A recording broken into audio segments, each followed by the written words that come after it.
ஆண்கள் எல்லாம் நிர்வாக குழுவாக இருந்து அவங்களுக்குன்னு நாற்காலி போட்டு கண்ணியப்படுத்தி அப்படியான வேலைகளை இன்றைக்கு கடந்த 2 ஆண்டுகளாக தொடர்ந்து நான் இஸ்லாத்தை ஏற்ற பிறகு தொடர் பிரச்சாரத்துல ஒவ்வொரு ஊர்லயும் பார்க்கிறேன்.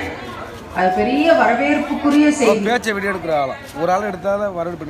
பெண்களுக்கு இங்கே தனி இடம் உண்டு, பெண்களுக்கு தனி இடவசதி உண்டு அப்படின்னு இருந்த காலம் நான் பார்த்த காலம் உண்டு. ஆனா இன்னைக்கு ஆண்களுக்கு தனி இடவசதி உண்டு அப்படின்னு நிறைய கூட்டங்கள்ல பெண்களுக்கே பிரதான இடத்தை கொடுத்து பெண்களுக்கான பயான்களையே நிறைய ஏற்படுத்தி பெண்களுக்கான ஒருங்கிணைப்பை நிறைய செய்யக்கூடிய நிர்வாக குழு, ஆண்களை கொண்ட நிர்வாக குழு, இதனுடைய தேவை, இதனுடைய அவசியம், பெண்களை ஒருங்கிணைத்து நாம் செய்ய வேண்டிய வேலைகளினுடைய தேவை இன்றைக்கு மிக அதிகமாக இருக்கு.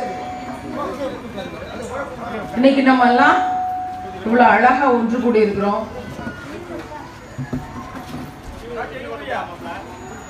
யாருக்காக ஒன்று கூடி இருக்கிறோம் அப்படின்னு ஒரு நொடி யோசிச்சு பார்த்தோம் அப்படின்னா யாருக்காகவும் இல்லை, அல்லாஹ்வுக்காக ஒன்று கூடி இருக்கிறோம். அதுதான் உண்மை. இறைவன் மிக பெரியவன். நம்ம எல்லாம் இந்த தளத்தில் இன்றைக்கு இந்த ஊர்ல ஒரே இடத்துல ஒன்று திரட்டியதற்காக நம்ம நிறைய நன்றி செலுத்துறோம்.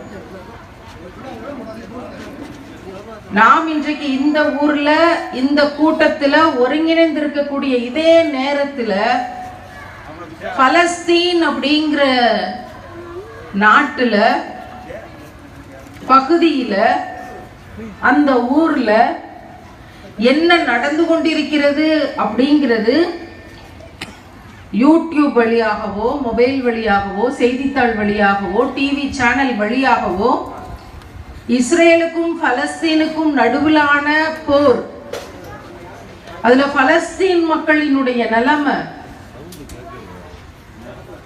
ஆயிரக்கணக்கான குழந்தைகளுடைய மரணம்,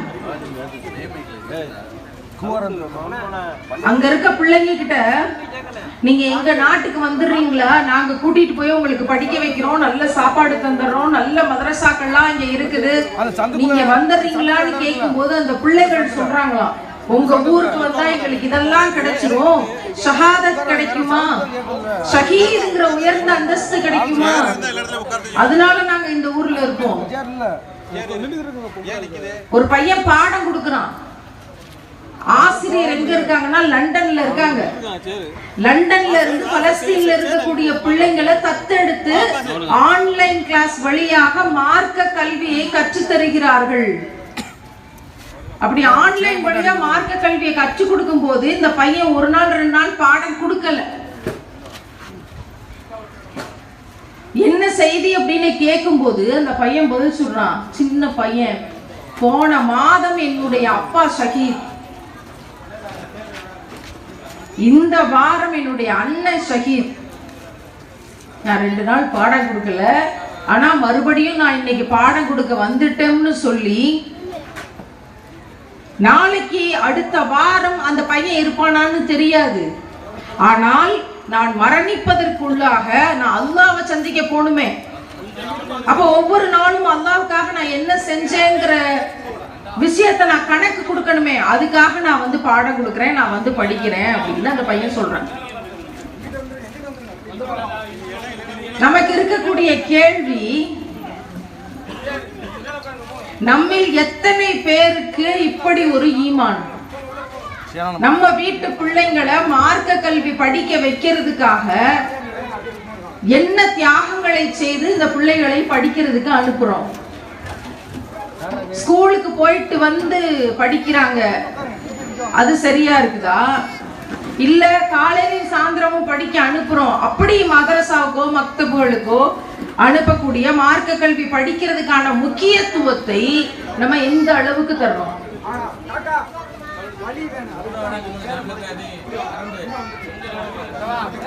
இது அப்படி வச்சீங்கன்னா சரி வராது, கொஞ்ச நேரம் கழிச்சு சரியாயிரும் நினைக்கிறீங்களா?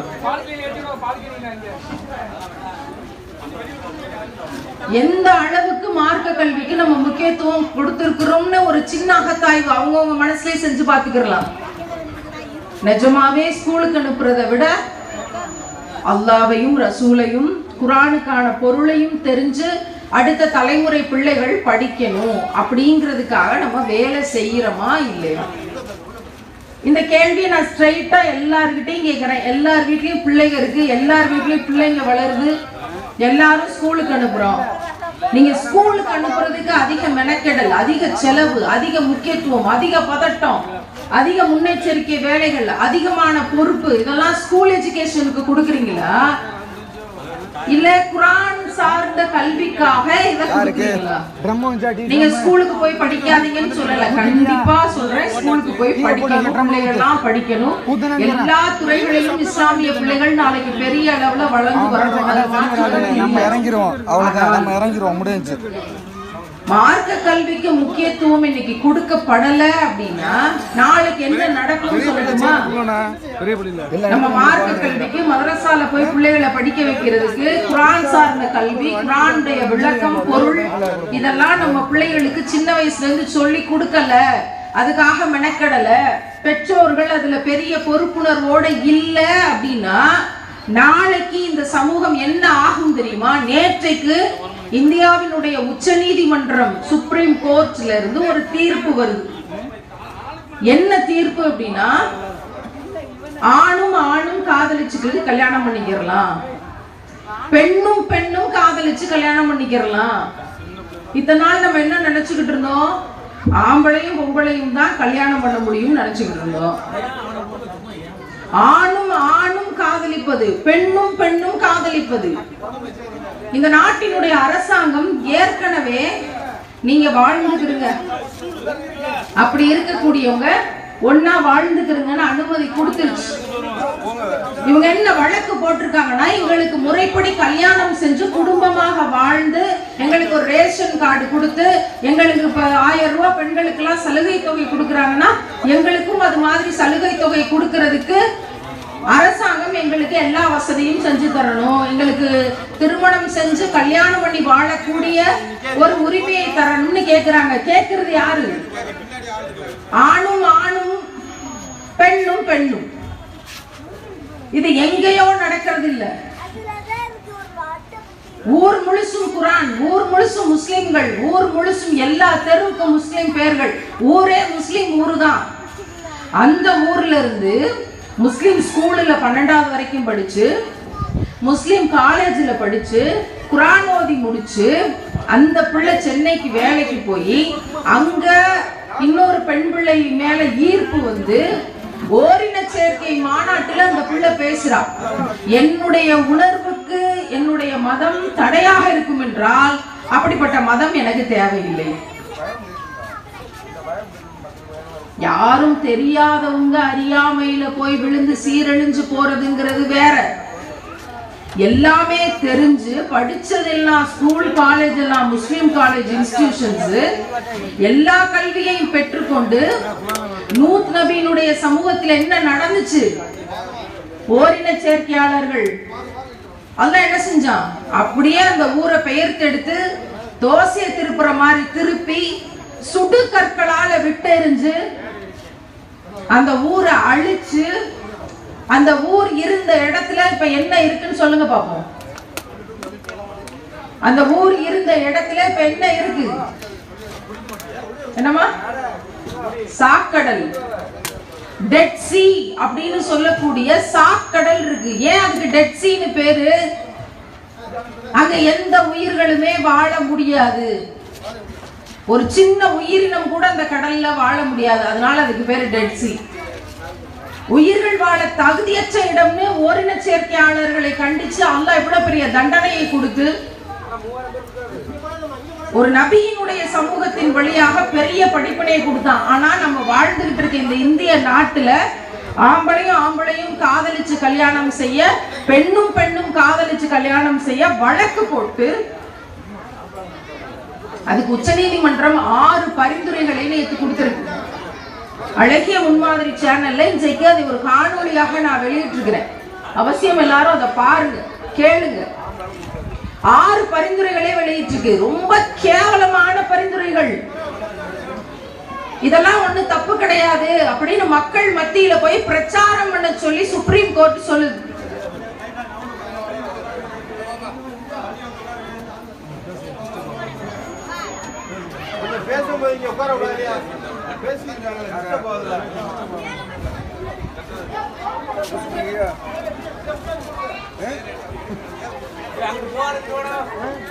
இதெல்லாம் தப்பு கிடையாதுன்னு போய் பிரச்சாரம் பண்ணுங்க அப்படின்னு சுப்ரீம் கோர்ட் சொல்லி அனுப்புது. இன்னைக்கு நான் நிறைய ஸ்கூல்ஸ் காலேஜஸ்க்கெல்லாம் போய் பேசுறதுக்காக தொடர்ந்து போயிட்டு இருக்கோம். கடந்த 8 வருஷமா பள்ளிக்கூடந்தோறும் போய் அங்க இருக்க பிள்ளைகளை சந்திச்சு ஒழுங்கா ட்ரெஸ் போடு, படிக்கிற வயசுல காதல்ங்கிற பேர்ல வாழ்க்கையை வீணாக்கிறாத, நல்லா படி, முடிஞ்ச வரைக்கும் படி அப்படிங்கிற விஷயங்களை எல்லாம் ஏத்தி வைக்கிறோம். எல்லா இடத்துலயும் பாத்தீங்கன்னா பிள்ளைகள் கை கோர்த்துட்டு தான் உட்கார்ந்துருக்காங்க. ஃப்ரெண்டு கூட பொம்பளை பிள்ளைங்க எல்லாம் கை கோர்த்துட்டு தான் உட்கார்ந்துருக்கா. இன்டர்வல் பிரேக் ஏதாச்சும் வந்துச்சுன்னா ஒருத்தி இன்னொருத்தி கையை பிடிச்சுக்கிட்டு விரல் கோர்த்துக்கிட்டு தான் போறா வர்றா. எல்லா இடத்துக்கும் படிக்கிற பிள்ளைகளை கேட்டு பாருங்க, எல்லா இடத்துக்கும் விரல் கோர்த்துக்கிட்டு போறது வருது. ஏன்னா அவ்வளோ க்ளோஸ் ஃப்ரெண்ட்ஷிப்பா. கடைசியில் அது எங்க போகுது? ஒரு ஆம்பளையை கட்டினா தானே அடிமையா கிடக்கணும். சரிதான் கழுதைய பேசாம பொம்பளையே கட்டிட்டு போயிருவோம். என்ன வரதட்சணை யாரும் கேட்க போறது இல்ல, இத்தனை பவுனுன்னு போட வேண்டாம், வீடு கட்டி கொடுக்க வேண்டாம், சாமான் செட்டு வாங்கி தர வேண்டாம். பேசாம நம்ம உள்ளத்தை, ஒரு பெண்ணோட மனசு பெண்ணுக்கு தானே தெரியும்னு சொல்றாங்க. பேசாம பொம்பளையிலே கல்யாணம் பண்ணிட்டு போயிட்டா இந்த பிரச்சனையே இல்லை. பாத்தீங்களா இப்படி ஒரு கூட்டம் பேசிக்கொண்டிருக்கு. சரி, ஒரு காலத்துல ஒரு முடிவுக்கு வந்துடுறாங்க. பெண்களுமே கல்யாணம் பண்ணி, ஆண்களுமே கல்யாணம் பண்ணி ஒரு சமூகம் போயிடுச்சு. யாருக்கும் குழந்தை பிறக்காது. அப்படியே அடுத்தடுத்த தலைமுறை வந்துகிட்டு இருக்கு. செத்துக்கிட்டே இருப்பாங்க, குழந்தை பிறக்காது. என்ன ஆகும்? பூமி அழிஞ்சிரும், யாருமே இங்க இருக்க மாட்டோம். மறுமை நாள் நெருங்கி கொண்டிருக்கிறதுங்கிறதுக்கான பல அடையாளங்கள்ல இதுவும் ஒரு அடையாளம் தான். என்னென்னலாம் கற்பனையே பண்ண முடியாதோ அதெல்லாம் நடக்கும். அவ்வளவு கேவலமாக சுப்ரீம் கோர்ட்ல வழக்கு போட்டு சுப்ரீம் கோர்ட் சொல்லுது, மக்கள்கிட்ட போய் பிரச்சாரம் பண்ணுங்க, மக்களுக்கெல்லாம் இதை எடுத்து சொல்லுங்க, யாரும் தடுக்காதீங்க, அவங்கள யாரும் திட்டாதீங்க, அவங்கள யாரும் ஒதுக்காதீங்க, அவங்கள ஏத்துக்குறீங்க அப்படின்னு போய் பிரச்சாரம் பண்ணுங்கன்ட்டு இந்த கேஸ் அப்படியே பார்லிமெண்ட், நாடாளுமன்ற பக்கம் திருப்பி விட்டுருக்கு சுப்ரீம் கோர்ட். இன்றைக்கு நாம் மார்க்க கல்வியை, நபிகள் நாயகம் ஸல்லல்லாஹு அலைஹி வஸல்லம் அவர்களுடைய வாழ்க்கையை, அவங்களுடைய தியாகத்தை, இந்த ஷரியத்துன்னு சொல்லக்கூடிய சட்டங்களுடைய முக்கியத்துவத்தை சொல்லி தரலைன்னா நாளைக்கு இந்த சமூகம் இப்படி நாசகேட்ல போறதை யாரும் தவிர்க்கவே முடியாது. அதனால பெற்றோர்கள் எல்லாருக்கும் நான் ரொம்ப ரொம்ப ரொம்ப அன்போடு சொல்லிக்கிறேன், பள்ளிக்கூடத்துக்கு போய் காலேஜுக்கு போய் படிக்கிறதுக்கு எவ்வளவு முக்கியத்துவம் தாரீங்களோ அதை விட அதிகமான முக்கியத்துவத்தை மார்க்க கல்வி படிக்கிறதுக்கும், அதன்படி நடப்பதற்கும், அதனுடைய பொருள் தெரிஞ்சு படிப்பதற்கும் உங்கள் பிள்ளைகளை எங்க சேர்க்கணுமோ சேர்த்து படிக்க வச்சு ஆளாக்குங்க.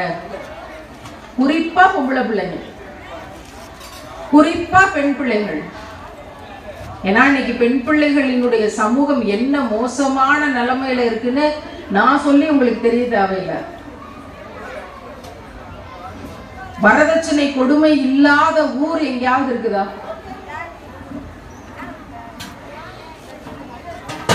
புருஷன்ட்ட கெட்ட வார்த்தையில திட்டு வாங்காத இடங்கள் எங்கேயாவது இருக்குதா?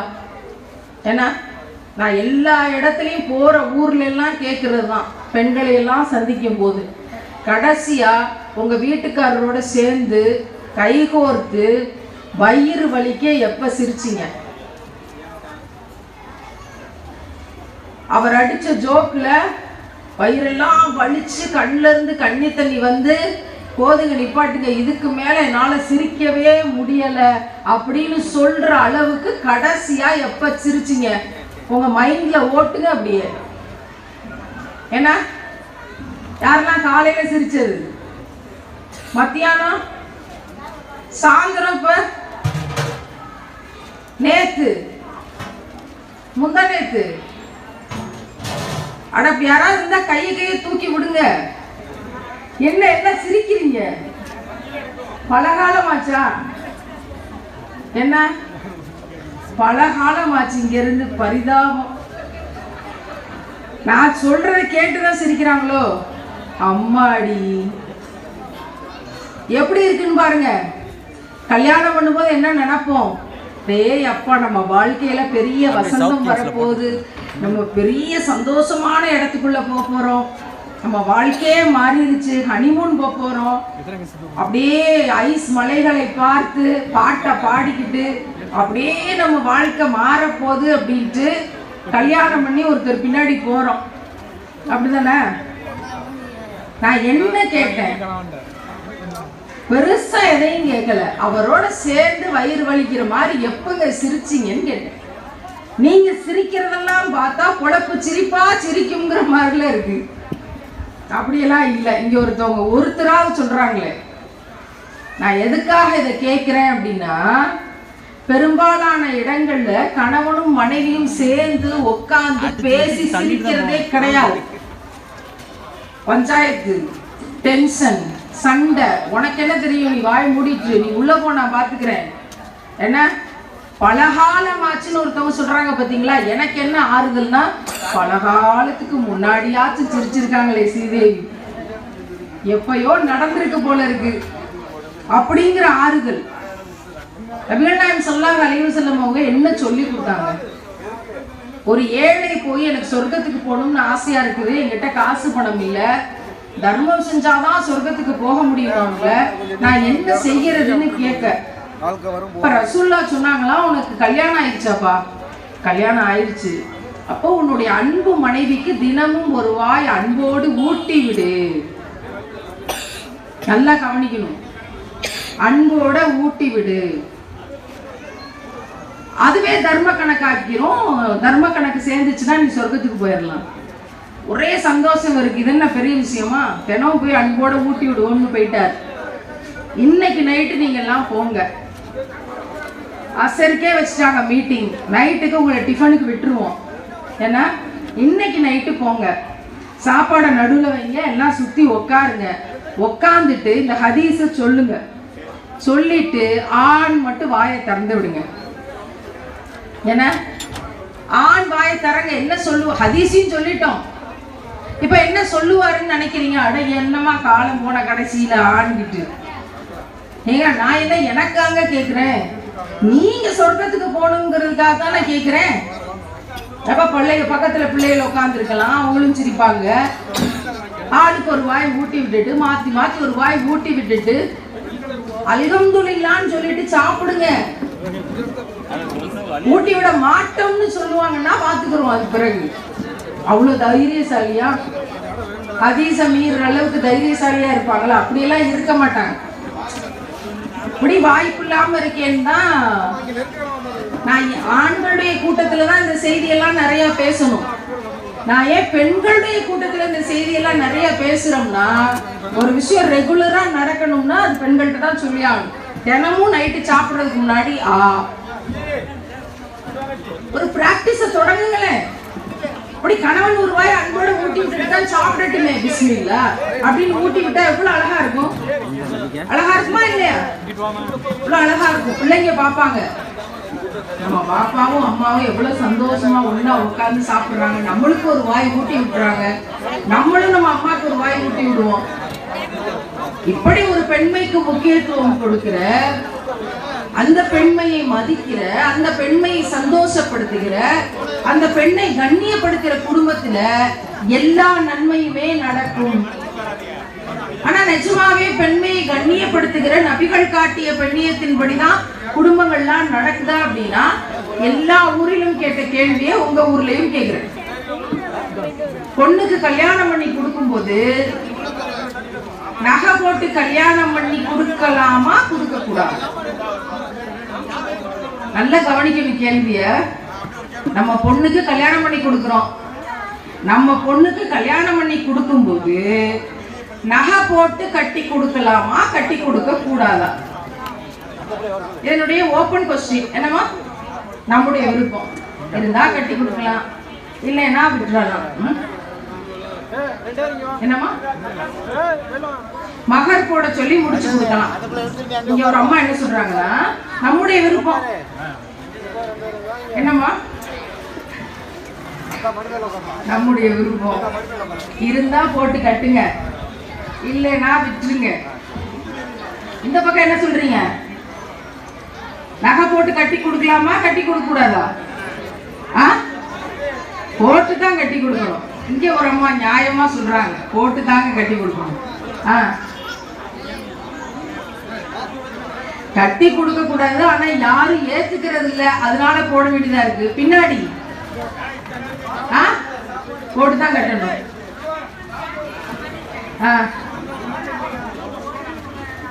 மகர்லாம் யாரும் கேட்கிற மாதிரி தெரியல. பொண்ணு வீட்டுல எவ்வளவு போடுறீங்கன்றதுதான் கேள்வியா இருக்குது. அங்க பின்னாடி இருந்து யாராச்சும் நகை போட்டு கட்டணுமா கூடாதா? போடணும், போடணுங்க. அங்க இந்த பக்கம் சொல்லுங்க, பின்னாடி. நான் தெளிவா கேள்வியை கேட்டிருக்கேன். கட்டி கொடுக்கும் போது பொம்பளை பிள்ளைக்கு மணமகளுக்கு நகை போட்டு கட்டணுமா கட்டக்கூடாதா அப்படின்ட்டு சொல்லுங்களேன். பின்னாடி என்னமா, நம்மளால முடிஞ்ச போடலாமுங்க, நம்மளால முடிஞ்சதை போடலாம். இந்த பக்கம் என்னமா, அது ஏதாவது பதில் சொல்லி விடுங்க. நம்ம வீட்டுல நடந்திருக்கோம். என்ன சரி, இப்போ ஒரு 5-6 பேர்த்த கேட்டோம், பக்கத்துல இருக்கவங்க எல்லாம் பதில் சொல்லிட்டீங்க. நபிகள் நாயகம் ஸல்லல்லாஹு அலைஹி வஸல்லம் அவங்க மஹர் அப்படிங்கிற ஒரு சட்டத்தை கொண்டு வந்தாங்க.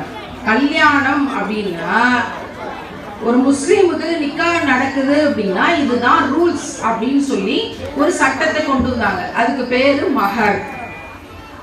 அந்த மஹர் சட்டம் என்ன சொல்லுதுன்னா, நீ கல்யாணம் பண்ணும்போது பொண்ணு என்ன கேக்குறாங்களோ அத கொடுத்துத்தான் கட்டணும். நல்லா கவனிச்சுக்கிறீங்க. பொண்ணு கேட்கிற மகர் தொகையை கொடுத்துத்தான் கட்டணும். அப்படின்னா என்ன அர்த்தம்? அப்படின்னா என்ன அர்த்தம்? கணவன் தான் என்ன செய்யணும், அப்புறம் கொடுத்துத்தான் கட்டணும். அப்படின்னா எடுத்து கட்டக்கூடாதுங்கிற சட்டம் இருக்கா இல்லையா? கொடுத்துத்தாங்க கட்டணும் அப்படின்னா என்ன அர்த்தம்? எடுத்து கட்டக்கூடாது. உள்ள மீனிங் இருக்கா இல்லையா? கொடுத்துத்தான் கட்டணும் சொல்லி முடிச்சாது. அப்ப என்ன அர்த்தம்? நீ அங்க இருந்து எதையும் எடுத்து கட்டக்கூடாது. ஏன் தெரியுமா இப்படி ஒரு சட்டத்தை கொண்டு வந்தாங்க? நீங்க எல்லாரும் ஹதீஸ்ல படிச்சிருப்பீங்க, பயான்ல கேட்டிருப்பீங்க. 1400 வருஷத்துக்கு முன்னாடி மக்காவுல ரசூலுல்லாஹ்வுடைய இடத்துல பொம்பளை பிள்ளை பிறந்தா பாலைவன மணல்ல உயிரோடு புதைச்சிருவாங்களாம். அதுல வயசுக்கு வந்த பிள்ளைகளை கூட உள்ள தள்ளி விட்டு, கிணத்துல தள்ளி விட்டு, குழியில தள்ளி விட்டு அப்படிலாம் நடந்திருக்கான். ஏன்? பொம்பளை பிள்ளை அப்படின்னாலே ஒரு பெரிய சாபம்னு ஒரு கூட்டம் நம்பிட்டு இருந்துச்சு. 1400 வருஷத்துக்கு முன்னாடி இந்த செய்திகளை எல்லாம் கேட்டு ரசூலுல்லாஹ் தாடி நனைய நனைய அழுதார்கள். அவங்க நீளமான தாடி வச்சிருப்பாங்க அப்படின்னு நம்ம படிக்கிறோம். அப்ப கண்ணீர் தண்ணி வழிஞ்சு தாடி வழியை இறங்கி அந்த தாடியெல்லாம் நனைகிற அளவுக்கு எவ்வளவு அழுதுருப்பாங்கன்னு பாருங்க. இந்த பிள்ளைகளை காப்பாற்றணுமே அப்படிங்கிறதுக்காக தாடி நனைய நனைய அழுதார்கள். சரி, இது 1400 வருஷத்துக்கு முன்னாடி தானே சொல்றீங்க. இப்ப 2023 இருக்கிறோம். இப்ப என்ன போட்டு கட்டினா என்னவா? ஒரு பிள்ளை மாசமா இருக்குது, பிரெக்னன்ட், ஆஸ்பத்திரிக்கு கூட்டிட்டு போவோம். வயிற்றுக்குள்ள குழந்தை எப்படி இருக்குன்னு பாக்குறதுக்கு என்ன செய்ய சொல்லுவாங்க?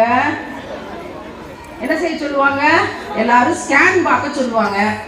ஸ்கேன் பார்க்க போற அந்த ரூமுக்கு மேல போர்டுல என்ன மாட்டி இருக்கும் தெரியுமா? ஆனா பெண்ணான்னு கேட்கவும் கூடாது, சொல்லவும் கூடாது. சொன்னா சிறை தண்டனை, சட்டப்படி தண்டனை, சட்டப்படி குற்றம், இன்னைக்கு 2023 அக்டோபர் 18 போர்டு இருக்குதா இல்லையா? தமிழ்நாட்டோட எல்லா ஸ்கேன் சென்டர்லயும் போர்டு இருக்கா இல்லையா? ஏன் சொன்னா என்னவா? சொன்னா என்னவா சொல்லுங்க. பொம்பளை பிள்ளைனா கலைச்சிருவாங்க. எல்லாருக்கும் பதில் தெரியதான் செய்யுது. நான் தேவையே கிடையாதுங்க. எல்லாருக்கும் அழகான பதில் தெரியுது. ஏன் ஸ்கேன் போர்டுல பொம்பளை உள்ள இருக்க குழந்தை ஆனா பெண்ணான்னு கேட்கவும் கூடாது, சொல்லவும் கூடாது, கேட்டாலும் குற்றம், சொன்னாலும் குற்றம். ஏன்? பொம்பளை பிள்ளைனா கலைச்சிருவாங்க. ஏங்க பொம்பளை பிள்ளைனா கலைக்கிறாங்க சொல்லுங்க. இப்ப வாங்க வழி வாங்க. நகை போட்டு கட்டி கொடுக்கணும்ல, வேற என்னமா? அதுதான் உண்மை. இங்க ஒரு வயசான அம்மா சொல்றாங்க, பொம்பளை பிள்ளைனா நகை போட்டு கட்டி கொடுக்கணும், நகை சேர்த்து வைக்கணும், ரொம்ப கஷ்டம். இப்ப நம்மளால செலவு பார்க்க முடியாது, இப்ப களைச்சு விட்டுருவோம். அடுத்து ஆம்பளை பிள்ளை பிறந்தா வளர்த்துக்குருவோம். நிறைய ஊர்ல கிழவிகள் எப்படி தெரியுமா கேக்குறாங்களா? இப்பயும் ஆம்பளை பிள்ளையா பொம்பளை பிள்ளையான்னு கேக்குறது இல்ல, வரவா செலவா, வரவா செலவா. பையன்னா வரமா, பொம்பளை பிள்ளைனா செலவா. இன்னைக்கும் மாடு கண்ணு போடுது அப்படின்னா, பசு பெண் கஞ்சு அப்படின்னா பயங்கர சந்தோஷம். ஏன்? அதுவும் பால் கறக்கும், லாபம். முட்டையில இருந்து கோழி குஞ்சு வந்துருச்சுன்னா அதுவும் முட்டை போடும், லாபம். ஆடு குட்டி போடுச்சுன்னா, அது பெட்டையா இருந்துச்சுன்னா அதுவும் குட்டி போடும், லாபம். ஆனா ஒரு பெண் பொம்பளை பிள்ளைய பெத்தெடுத்தா மட்டும் கள்ளிப்பாலை ஊத்துவோம், கண்ணாடி சில்ல நொறுக்கி போடுவோம், நெல்லு உமிய குத்தி போடுவோம். இதெல்லாம் உசிலம்பட்டியில போட்டது. ஆயிரக்கணக்கான பெண் குழந்தைகள் கொல்லப்பட்டார்கள். இப்போ 15-20 வருஷத்துக்கு முன்னாடி, இப்ப கொஞ்ச காலத்துக்கு முன்னாடி, நான் சொல்றது 1400 வருஷத்துக்கு முன்னாடி இல்ல. நான் 7, 8, 9 படிச்சு கொண்டிருக்கும் போது பேப்பர்ல நியூஸ் வரும், உசிலம்பட்டியில் இத்தனை பிள்ளைகள் கொலை. அதனாலதான் இன்னும் ஸ்கேன் பண்ற இடத்துல போர்டு மாட்டி வச்சிருக்கு. இப்ப சொல்லுங்க, கல்யாணத்துக்கு பொம்பளை பிள்ளைக்கு நகை போடணுமா போடக்கூடாதா? அப்படியே போய் கல்யாணம் இந்த சந்திரத்துல இந்த சந்திரத்துல ரெண்டு ஜாயிர் வருவாப்ல, இந்த காலையில போட்டு கட்டி கொடுத்து உருப்படி இல்லாம போயிருக்கு. பெருசு போடாம வேற கட்டி கொடுத்து என்ன செய்வேன்? இந்த வயிற்றுல நான் எங்க போய் சொல்றது? அப்படி இல்லைன்னு உங்களுக்கு என்ன தெரியுது? போட்டு கட்டி கொடுத்தாலும் விளங்க மாட்டேங்குது, போடாம கட்டி கொடுத்தாலும் பிரச்சனை ஆகுதுங்கிறத தெரிஞ்சுக்கிட்டீங்களா? பிறகு என்னத்துக்கு போடணும்? ஏன்னா நீங்க நிஜமாவே நகை போட்டு பார்த்து தங்கமா சீதேவியா உங்களை வச்சிருந்து 100 பவுன் போட்டு வந்துட்டா, அதனால இவளை பத்திரமா பாத்துக்கணும். 100 பவுன் போட்டு வந்தவங்களை பாத்திரம் கழுவ விடாத, 50 பவுன் போட்டு வந்தவங்களை துணி துவைக்க விடாத, 150 பவுன் போட்டு வந்தவங்களை கணவனுக்கு கால் ஊத்த விடாத அப்படின்னு யாராவது சொல்ல போறாங்களா? எல்லாரும் எல்லாத்தையும் செஞ்சுதானே ஆகணும். அப்புறம் நபிகள் நாயகம் ஸல்லல்லாஹு அலைஹி வஸல்லம் அவர்கள் அதனாலதான் இருக்கிறவங்க எல்லாம் போட்டு கட்டுங்க, இல்லாதவங்க எல்லாம் போட தேவையில்லைன்னு சொல்லல. இருக்கப்பட்டவங்க இல்லாதப்பட்டவங்க எல்லாருக்கும் ஒரே சட்டம் தான். அதுக்கு பேர் மஹர்.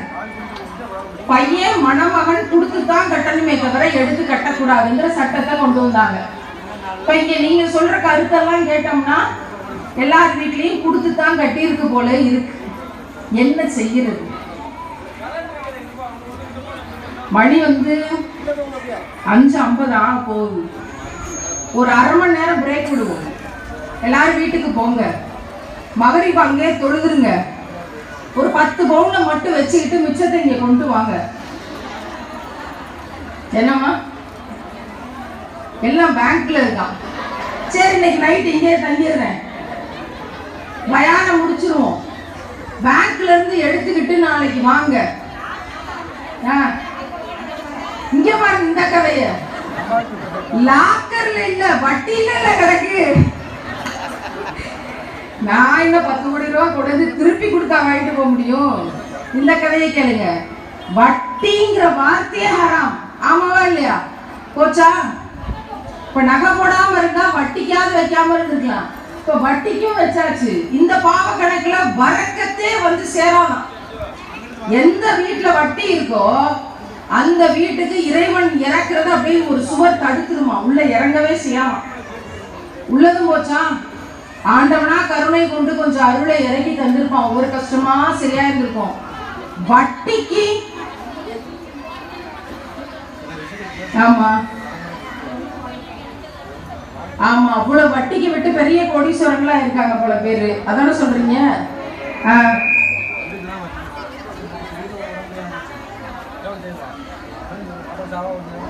அதுதான் காசு கொடுத்து வச்சு அவன் லாபத்துல கொடுப்பான்னு சொல்லி கொடுத்து வச்சு கடைசியில அவன் மொத்தமா சுருட்டிட்டு போயிட்டான் அப்படிங்கிற கதையை சொல்றாங்க.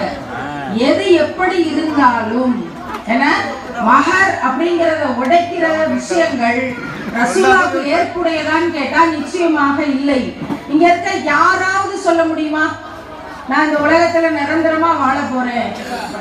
யாராவது ஒருத்தர், யாராச்சும் இந்த பக்கம் யாராச்சும் ஒருத்தர் நான் நிரந்தரமா வாழ போறேன், இன்னொரு 150 வருஷம் இருந்துட்டு தாங்க நான் வருவேன், நீங்க வேணா இங்க இருங்க இல்லாம போங்க, நான் ஒரு 150 இயர்ஸ் கம்ப்ளீட்லி இடத்தை போட்டு பிக்ஸ் பண்ணிருக்கேன் யாராவது சொல்ல முடியுமா? இன்றைக்கு இருக்கிற பிள்ளைகள் நாளைக்கு காணோம். பலஸ்தீன்ல 4000 பிள்ளைகள் இல்ல. போன மாசம் இருந்த பிள்ளைகள், 10 நாளைக்கு முன்னாடி இருந்த பிள்ளைகள் இப்ப இல்ல. யாருமே இங்க வந்து நிரந்தரமாக இருக்க போறவங்க கிடையாது.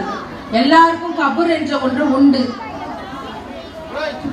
மறுமை என்ற நாள் உண்டு. அதை நம்பக்கூடியவங்க தான் இங்க எல்லாரும் ஒண்ணு சேர்ந்திருக்கிறோம். அப்ப மறுமை நாள்ல நமக்கு பரிந்துரை செய்யறதுக்காக, அல்லாஹ் கிட்ட ரெக்கமெண்ட் பண்றதுக்காக ஒருத்தர் வருவார். யாரு? முஹம்மது நபிகள் நாயகம் ஸல்லல்லாஹு அலைஹி வஸல்லம் அவங்க வருவாங்க. யா அல்லாஹ், என்னுடைய உம்மத், என்னுடைய சமூகம் என்னை தலைவராக ஏற்றுக்கொண்டு தினமும் எனக்கு ஸலவாத் சொன்னவங்க, அவங்களுடைய பாவங்களை எல்லாம் மன்னிச்சிரு, அவங்களுக்கு நீ சொர்க்கத்தை கொடுத்துரு அப்படின்னு அல்லாஹ்விடம் பரிந்துரை செய்யக்கூடிய பரிந்துரையாளராக முஹம்மது நபிகள் நாயகம் ஸல்லல்லாஹு அலைஹி வஸல்லம் அவங்க வருவாங்க. அந்த பரிந்துரை நமக்கு வேணும்னா அவர் சொன்னபடி வாழ்ந்தாதானே கிடைக்கும். ஆமாவா இல்லையா? அவர் சொன்னபடி நம்ம வாழல, நம்ம சௌரியத்துக்கு இங்க வாழ்ந்திருக்கோம், அவருடைய பரிந்துரை மட்டும் எப்படி கிடைக்கும்? மகர உடைச்சிருக்கோம்.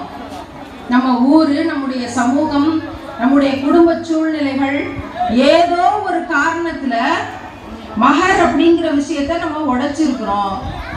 இதுக்கு ஏதாவது ஒரு பரிகாரம் பண்ணணும். என்ன செய்யறது? 2 தோடு, 2 வளையல், 2 செயின், 2 மோதிரத்தை மட்டும் வச்சுக்கிட்டு வீட்டுக்கு போய் 10-15 பவுனை வச்சுட்டு மிச்சத்தை எடுத்துட்டு வாங்க, ஒரு அரை மணி நேரம் பிரேக் தர்றேன்னு நான் சொல்றேன். இங்க இருக்க நல்ல மார்க் அறிஞர்கள், நிர்வாகஸ்தர்கள் எல்லாம் கூப்பிடுவோம். அவங்கள நல்லோர் யாருன்னு விசாரிச்சு அவங்கள்ட்ட அதெல்லாம் ஒப்படைப்போம். இந்த ஊரினுடைய நலவுக்காக, இந்த ஊரினுடைய நன்மைக்காக, பிள்ளைகளின் படிப்புக்காக, ஏழைகளுக்காக சில திட்டங்களை உருவாக்கி அவங்களுக்கு அதை பிரிச்சு கொடுப்போம். என்ன சொல்றீங்க? அரை மணி நேரம் பிரேக் விடுவோமா? அப்படிலாம் கொடுக்க மாட்டாங்களா? என்ன செய்யறது? இப்ப இந்த மகர உடைச்சிருக்கமே, இப்ப என்ன செய்யறது? அப்ப இதுக்கு முன்னாடி முடிஞ்சதுக்கலாம் நீங்க பிரேக் விட்டீங்கன்னா போயிட்டு ஒருத்தர் கூட திரும்ப வரமாட்டாங்க.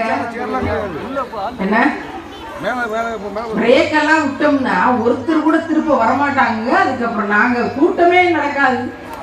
கூட்டத்தை மட்டும் நடத்தி இப்ப என்ன கொண்டு போறோம்? கூட்டமா தான் நடக்குது, பயானா தான் நடத்துறோம். காதுல சின்ன பிள்ளைல இருந்து கேட்டுக்கிட்டே தான் இருக்குது. காலேஜ் படிக்கிற பிள்ளை ஓடி போயிட்டாலே என்ன பிரயோஜனம்? கூட்டத்தை மட்டும் நடத்தி விட்டு காதுல கேட்டு என்ன பிரயோஜனம்? சரி, உங்களுக்கு வேண்டாம், எனக்கு வேண்டாம், பிரேக் விட வேண்டாம், வீட்டுக்கு போக வேண்டாம், பேங்க் லாக்கரை போய் திறக்க வேண்டாம், எதையும் செய்ய வேண்டாம், இப்ப போட்டிருக்கிறத மட்டும் கலத்தி கொடுத்துட்டு போங்க. இதுக்கும் சிரிப்பீங்கன்னு தெரியும் எனக்கு.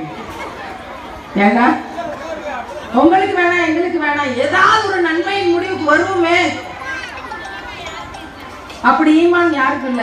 நீங்க வளையல கொடுங்க. கலத்தி தந்துடவா? கலத்திக்கவா? சரி, போகும்போது வளையல கலத்திடுவோம். அப்படி ஈமான் யாருக்கு இல்லைங்க. என்ன செய்யலாம் அப்படிங்கிற ஒரு பெரிய மன கவலையில தான் இதெல்லாம் பேசிட்டு இருக்கேன். நான் துணிச்சலா ஒரு நாள் அறிவிக்க போறேன். மகரை உடைச்சு பொண்ணு வீட்டுல இருந்து நகை போட்டு, பொண்ணு வீட்டுல இருந்து பாத்திர மண்டபம்லாம் போட்டு, பொண்ணு வீட்டுல இருந்து 2 வீலரு 4 வீலர் எல்லாம் வாங்கி கொடுத்து, அப்புறம் வீடு கட்டி கொடுத்து, இந்த ஊர்ல அந்த வழக்கம் இருக்கான்னு தெரியல, பொண்ணு கல்யாணம் பண்ணா சில இடத்துல வீடெல்லாம் கட்டி கொடுக்குறாங்களாம். அதெல்லாம் இல்ல, நகை தான் போடுறீங்க. எவ்வளவு பெருந்தன்மை பாருங்க. எல்லாமே அல்லாஹ்க்கு பிடிக்காத வேலைதான். அப்ப இதெல்லாம் யாரெல்லாம் போட்டு கொடுத்து கட்டி இருக்காங்களோ இந்த கல்யாணம் பூரா செல்லாதுங்க.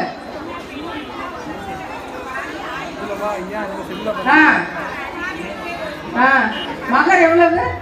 1000 ரூபாங்க. என்ன ஒரு கரிசனம். அது மாறி இருக்கு. அப்ப இந்த 1000 ரூபாய்க்கு கூட வழி இல்ல. அதுக்கு முன்னாடி இருந்திருக்கு போல. இப்பதாங்க 1000 ரூபாய் மகர் கொடுக்கிற இடத்துக்கு வந்திருக்காங்க. அதேங்க.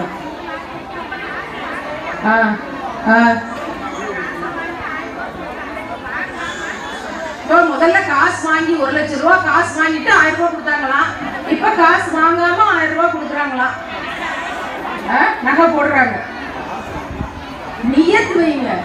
இன்ஷா அல்லாஹ் எங்களுடைய ஊர்ல திருப்பாலைக்குடி என்ற இந்த ஊர்ல முஸ்லிம் குடும்பங்கள்ல இனிமேல் நடக்கிற திருமணங்கள்ல நாங்க பொண்ணுக்கு நகை போட மாட்டோம்.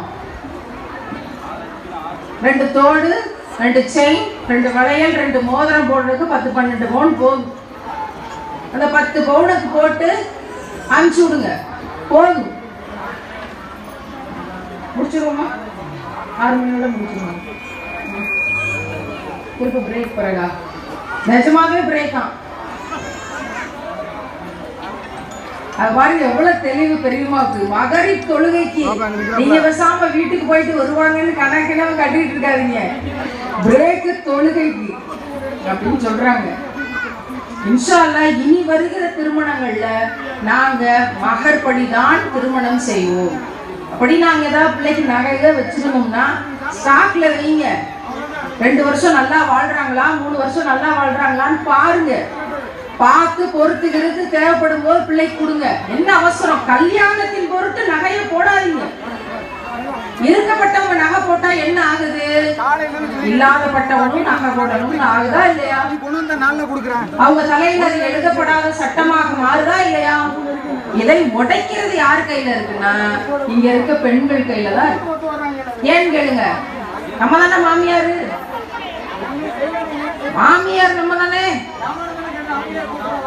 எங்கங்க அவங்க தாங்க கேக்குறாங்க. அப்படிங்கிறதுக்கு வாய்ப்பு கொடுக்கலன்னா இத மாத்த முடியும்னு நினைக்கிறீங்களா, மாத்த முடியாதுன்னு நினைக்கிறீங்களா? இன்ஷா அல்லாஹ் அல்லாஹ்ட்ட பொறுப்பு ஒப்படைங்க. மாத்த முடியுங்க நம்ம ஏன் சொல்லுவானே. இன்ஷா அல்லாஹ் அல்லாஹ் நாடினால் மாறும். அல்லாஹ் கிட்ட பொறுப்பை ஒப்படைக்கும் போது நிச்சயமாக இந்த மாற்றம் வரும். இந்த மாற்றத்தை செஞ்சாலே ஊர் உருட்டுரும். இந்த மாற்றத்தை செஞ்சாலே பெண்களுடைய சமூகத்துல எல்லா கருணையும் வரும். இந்த மாற்றத்தை செஞ்சாலே பெண்கள்னா நல்லா படிப்பாங்க. இந்த மாற்றத்தை செஞ்சாலே பெண்களுக்குள்ள சரியான ஒழுக்கம் இருக்கும்.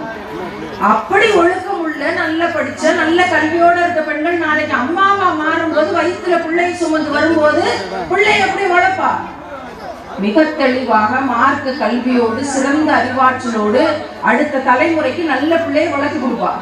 அப்படி இல்லைன்னா பொம்பளையும் கல்யாணம் பண்ணி காதல் பண்ணிங்கிற நிலைமை அதிகரிக்கக்கூடிய அபாயம் இருக்கிறது. அதுதான் சுப்ரீம் கோர்ட் சொல்லுதுன்ற செய்தியை சொல்லி நான் ஆரம்பிச்சேன். ஒவ்வொரு சுஜூதிலையும் உங்கள் வீட்டு பிள்ளைகளுக்காக துவா செய்யுங்க. உங்க பிள்ளைகளுக்கு துவா செய்யும் போது ஊர்ல இருக்க எல்லா பிள்ளைகளின் பாதுகாப்புக்காகவும் துவா செய்யும். என்ன சொல்றீங்க? இன்ஷா அல்லாஹ். சத்தமா ஒரு தடவை எல்லாரும் இன்ஷா அல்லாஹ் சொல்லுவோமே. இன்ஷா அல்லாஹ். சேர்ந்து இறைவன்கிட்ட கேட்கறத தவிர வேற வழியே இல்லை. அதனால இன்னைக்கு நீங்க வீட்டுக்கு போய் உங்களுடைய கணவரை கூப்பிட்டு உட்கார வச்சு சாப்பிடும்போது ஆண் வாயை திறந்து ஒரு வாய் வாங்கிக்கிட்டு சாப்பிட்டுக்கிட்டு முடிச்ச பிறகு உட்கார வச்சு அத்தான்னு சொல்லுவீங்களோ, என்னங்க ஏங்க அப்படின்னு சொல்லுவீங்களோ, என்னத்தையாவது சொல்லுங்க. சொல்லி பாத்திமா சபரிமலா கூட்டத்துக்கு போயிருந்தேங்க. மகரை பத்தி பேசினாங்க. உன் வீட்டுல இருந்து நகை போட்டு போனா ஹராம், நரக நெருப்புலாம் பேசி அள்ளி விட்டுட்டு போயிருக்காங்க. எனக்கு கொஞ்சம் பயமா இருக்கு.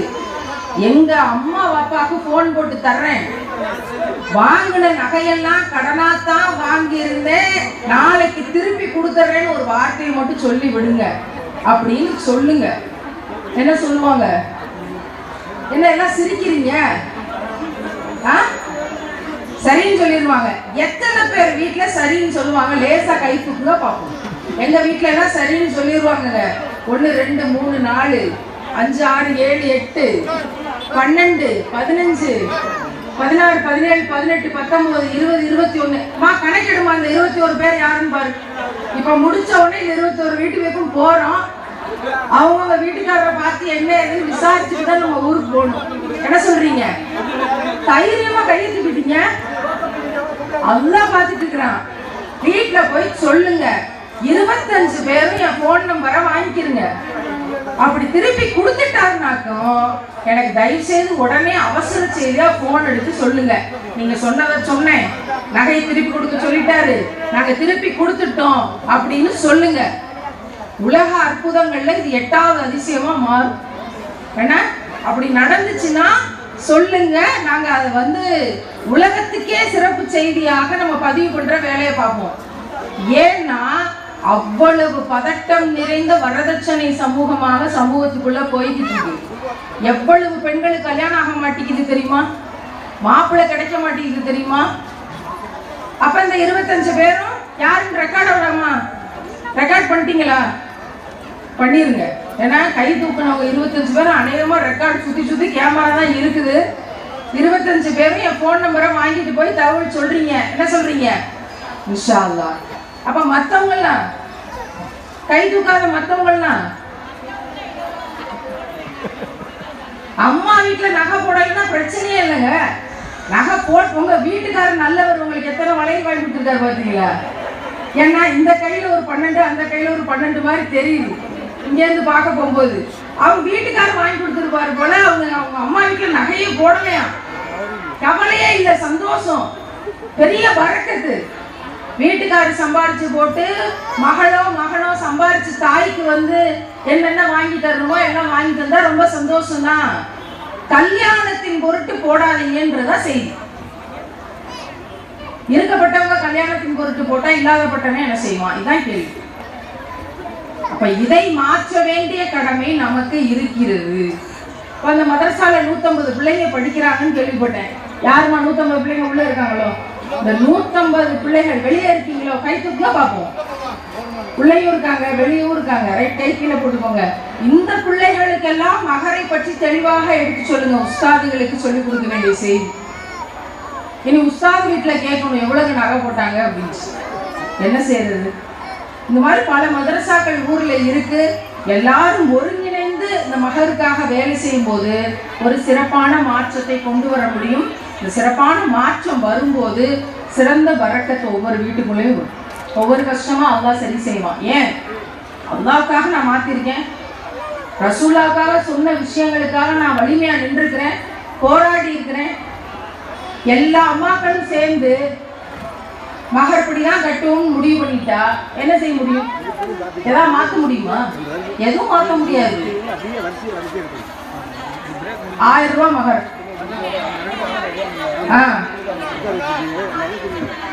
இப்ப மகர்படிதான் கல்யாணம் பண்றாங்க. 1 பவுன் போடுறாங்க, 2 பவுன் போடுறாங்க. மகர் பொண்ணுக்கு எவ்வளவு போடுறாங்க? அதாவது யாரு கேட்கறது இல்லைங்க. நாங்களா போய் 30 பவுன் போடுங்க, 50 பவுன் போடுங்கன்னு கேட்கறதுலாம் இல்லை. அவங்கவுங்களா போடுறாங்க. அவங்கவுங்களா இருக்கிறத போடுறாங்க. அப்படித்தானே? இருக்கிறத போடாதீங்கன்ற, இருக்கிறத போடாதீங்க, ஸ்டாக் பண்ணி வைங்க. எப்படி வச்சு வாழ்றாங்க, நல்லா இருக்கிறாங்களா என்ன ஏதுன்னு பார்த்து அவங்களுடைய தேவைக்கு தகுந்த மாதிரி 5 வருஷம் கழிச்சு நீங்க கொடுங்கள் வாங்க சொல்ல போறாங்க. அல்ஹம்துலில்லாஹ். பிரேக்குன்னு சொல்லி வீட்டுக்கு போய் நகை எடுத்துட்டு வந்தாலும் சரி, இல்ல அப்படின்னு கூட்டத்துக்கு தொடர்ந்தாலும் சரி. அல்ஹம்துலில்லாஹ்.